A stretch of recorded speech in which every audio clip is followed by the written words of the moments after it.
મારો આજનો વિષય છે કન્યા કેળવણી। દીકરીનો છે એક જ નારો, ભણવાનો છે અધિકાર અમારો।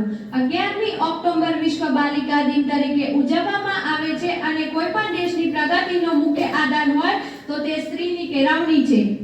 ભારતની સંસ્કૃતિ રૂપી છીપમાં પાકતું અણમોલ રત્ન હોય તો તે સ્ત્રી છે, પણ હીરાની પરખ તો ઝવેરી જ કરી શકે ને। આજનો રૂઢિચુસ્ત વર્ગ તો એમ માને છે કે સ્ત્રીની બુદ્ધિ પગની પાનીએ। અંગ્રેજોના શાસન દરમિયાન રાજા રામ મોહન રાય અને ઈશ્વરચંદ્ર વિદ્યાસાગર દ્વારા સ્ત્રી શિક્ષણને પ્રોત્સાહન આપવામાં આવ્યું હતું।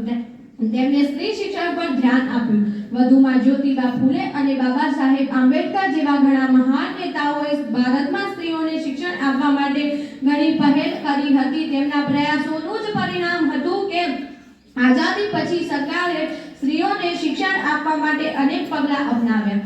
પરિણામે 1947 સ્ત્રી સાક્ષરતા દરમાં વધારો થયો।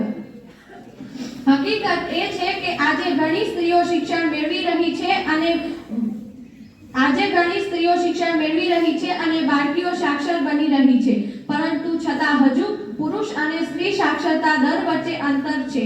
એટલે સ્ત્રીના ઉદ્ધાર માટે સ્ત્રી કેળવણી મહત્વની છે। સ્વામી દયાનંદે લખ્યું છે કે એક પુરુષ સુસંસ્કૃત અને સમજદાર હોય તો તે એકલો જ ઉપયોગી બને છે, પરંતુ જો એક સ્ત્રી શિક્ષિત, સમજદાર અને સુયોગ્ય હોય તો તે આખા કુટુંબને સુદૃઢ બનાવે છે। આજના સમાજમાંથી દૂષણો ઓછા કરવા માટે સ્ત્રી કેળવણી મહત્વની છે, ત્યારે જ સમાજ સાચા અર્થમાં સમાજ બનશે। આજના યુગમાં કેળવણી પામેલ સ્ત્રી હશે તો સાક્ષરતા અભિયાનની જરૂર રહેશે નહીં, કારણ કે બાળક પોતાની શરૂઆતની કેળવણી માતા પાસેથી મેળવે છે। સૃષ્ટિનું એક પણ ક્ષેત્ર એવું નથી કે જ્યાં સ્ત્રીએ પગલાં ન પાડ્યા હોય। સિદ્ધિના સોપાનો જે સ્ત્રીઓએ સર કર્યા છે તે આજની કેળવણીને આભારી છે।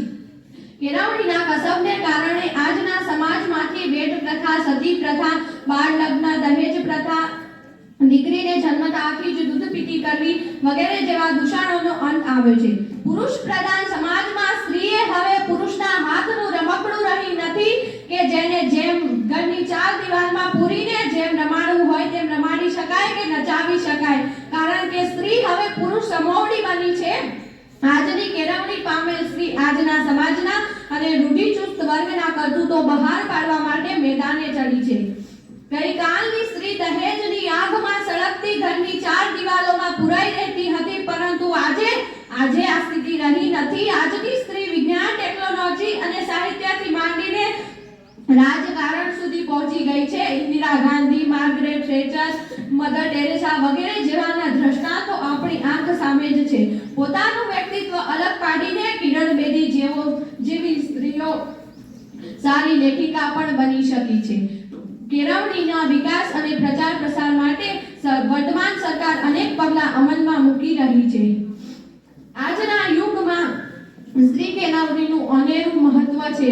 જો સ્ત્રીઓને ઉચ્ચ કેળવણી આપવામાં આવશે તો સમાજ સાચા અર્થમાં સમાજ બનશે અને આપણા સમાજમાં વધુ સમજદાર પુત્રીઓ, વધુ પ્રેમાળ પત્નીઓ અને વધુ સુશીલ માતાઓ મળી શકે છે, જે દેશના વિકાસ માટે મહત્વપૂર્ણ ભૂમિકા ભજવી શકે છે। એક શિક્ષિત છોકરી વિવિધ ક્ષેત્રોમાં પુરુષોના કામો અને બોજને વહેંચી શકે છે। જો શિક્ષિત છોકરીના નાની ઉંમરમાં લગ્ન ન થાય તો તે એક વકીલ, લેખક, ડોક્ટર અને વૈજ્ઞાનિક બનીને દેશની સેવા કરી શકે છે। હું એટલું જ કહેવા માંગુ છું કે આજના મા-બાપે દીકરીને ભણાવવા માટે તેનો રથ ખેંચવો પડશે અને તેની ચિંતા કરવી પડશે। જો દરેક મા-બાપ આમ વિચારશે કે દીકરી મારી લાડકવાઈ ભણશે